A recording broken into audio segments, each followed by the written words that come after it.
अब अगला क्वेश्चन, आखिरी क्वेश्चन, प्रोविजंस और रिजर्व में डिफरेंस। मीनिंग आपको क्लियर है दोनों की?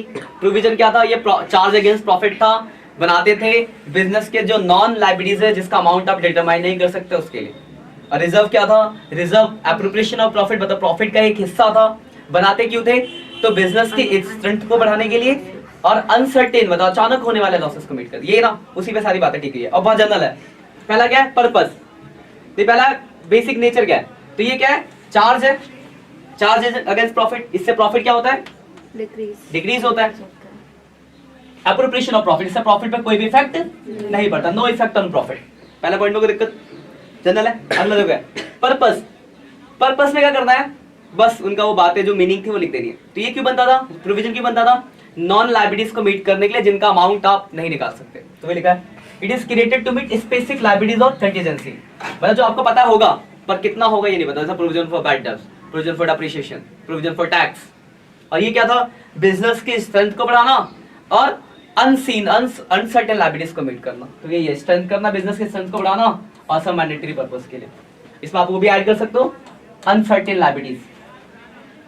क्लियर है पॉइंट? सेकंड कोई दिक्कत? तो आपको बस ये याद रखना है, ये पॉइंट, ये पॉइंट याद रखेंगे तो ये तो आप लिख ही लोगे, क्योंकि इतना आपको मीनिंग तो क्लियर ही हो गई है। अगला तो हो गया है अकाउंटिंग ट्रीटमेंट, शो कहाँ करेंगे? तो मैंने आपको जैसा बताया, इसको दिखाते हैं प्रॉफिट एंड लॉस अकाउंट के डेबिट में, क्योंकि लॉस है। इसको दिखाते हैं, आप नाम याद रख लो, ये अकाउंट आप 12th में पढ़ोगे, अभी 11th में है नहीं। एक अकाउंट बनता है profit and loss appropriation account. कैसे बनता है वो 12th में जब आओगे तो आप सीखेंगे। फिलहाल आप याद रखो, जो भी प्रॉफिट का बंटवारा होता है वो प्रॉफिट लॉस एप्रोप्रिएशन अकाउंट में होता है। तो रिजर्व तो प्रॉफिट का एक बंटवारा ही है ना, इसलिए इसको हम शो करते हैं debit side of profit loss appropriation account. तो ये वाला पॉइंट आपको याद रखना पड़ेगा, ठीक है? पॉइंट थर्ड, ये आपको समझ आएगा कि ये हमने पहले से पढ़ते हुए आ रहे हैं। अगला है बैलेंस शीट में कहाँ दिखाएंगे? तो देखो जो प्रोविजन है, प्रोविजन आपके लिए लायबिलिटीज होती है, तो हम उसको दिखाएंगे बैलेंस शीट में लायबिलिटी साइड में। हेड जो, अगर आप हेड की बात करें तो हेड आप याद रख सकते हो, क्योंकि 11th में आपके हेड वेड नहीं है, 12th में हेड है।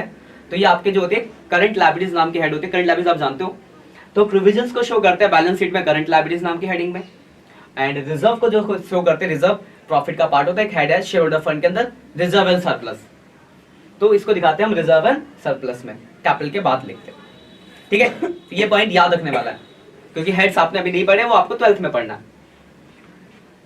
डिविडेंड के यूटिलाइजेशन के लिए, तो प्रोविजंस को तो डिविडेंड की तरह हम डिस्ट्रीब्यूट कर ही सकते हैं। प्रोविजन क्या है कि हमने बनाया कि 10,000 रुपए के लोग भाग जाएंगे पैसा लेके, इसको किस में डिविडेंड बांट सकते हो? नहीं ना, लेकिन रिजर्व को आप एज ए डिविडेंड डिस्ट्रीब्यूट कर सकते हैं। Clear point? अगला है इन्वेस्टेड आउटसाइड द बिजनेस। देखो बताओ, आपने प्रोविजन बनाया कि 20,000 रुपए के लोग भाग जाएंगे पैसा लेके, क्या इस चीज को आप कहीं बाहर इन्वेस्ट कर सकते हो? तो it can not be invested. पर रिजर्व बना रखा है तो इसको तो कर सकते हो ना, तो reserve can be invested outside the business. Clear point? अगला है इफेक्ट। इफेक्ट किस पे? प्रॉफिट पे। तो इससे प्रॉफिट क्या होता है? घटता है। डिविजन प्रॉफिट बोलो, ऐसे बोलो कि नहीं घटता, ये लिख दो आप। डिविजन प्रॉफिट तो आपको जानना ही नहीं है, तो 12th में आना है, तो आप इसमें लिखो इससे प्रॉफिट आपका घटता नहीं।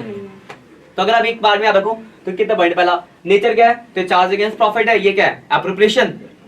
दूसरा ये पर्पस में आप लिख दोगे इसकी मीनिंग, यानी डेफिनेशन लिख देना दोनों को, और आसान हो गया।